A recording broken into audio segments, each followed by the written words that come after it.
Hello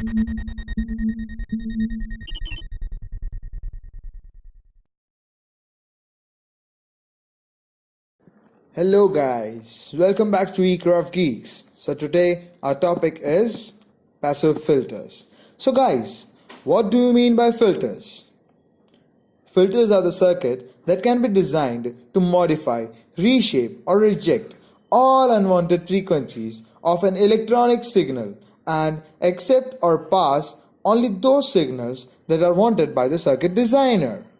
Basically, the filters are the circuit that block the unwanted frequencies from the signal and will allow the particular range of frequency to pass through the circuit. Filters which are made of components like capacitor, resistor and inductor that are passive components are known as passive filters. It is important to note that the passive filters does not have any amplifying element like transistors, op-amps, etc. So have no signal gain. Therefore, the output level is always less than the input. The filters are named in accordance with the frequencies they allow to pass through them. They are mainly of three types: low pass filter, high pass filter and band pass filter.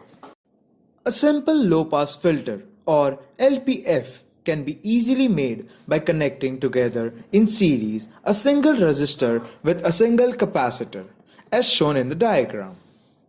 In this type of filter arrangement, the input signal is applied to the series combination, that is, to the resistor and the capacitor that are connected in series, but the output signal is taken across the capacitor only. The formula above is for calculating the reactance of the capacitor with respect to the frequency of the signal that is given to it.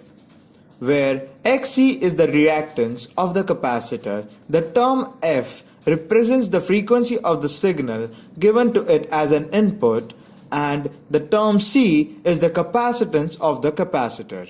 The reactance provided by the capacitor changes in accordance with the frequency of the signal.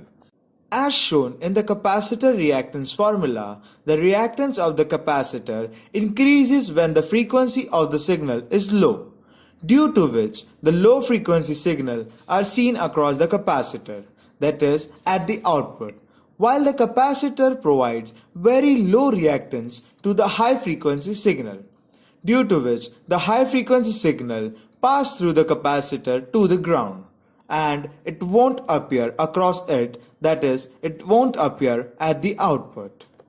The figure shown is the ideal characteristics of a low pass filter, which is not achievable at all.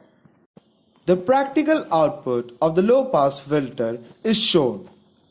From this we can see that the frequencies below the cutoff frequency, that is Fc, are the frequencies that are allowed to pass, and the band which is allowed to pass through the circuit is known as pass band, while the others are attenuated.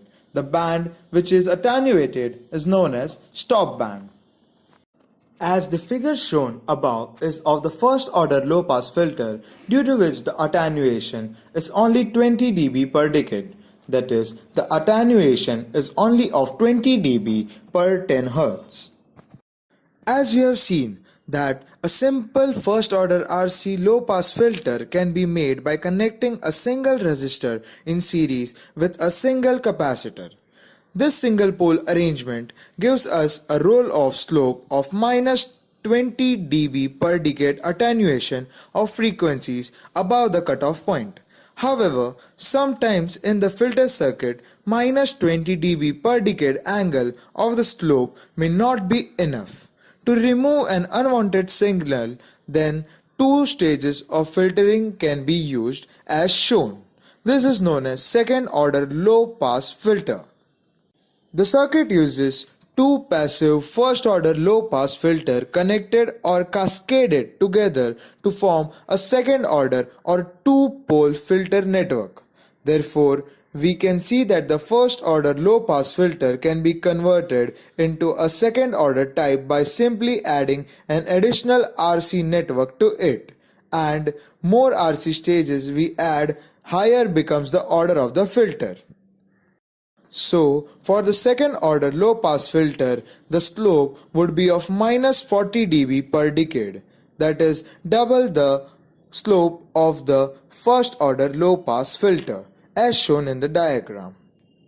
We can clearly see that the slope becomes steeper and the actual stop band response of the filter approaches its ideal stop band characteristics.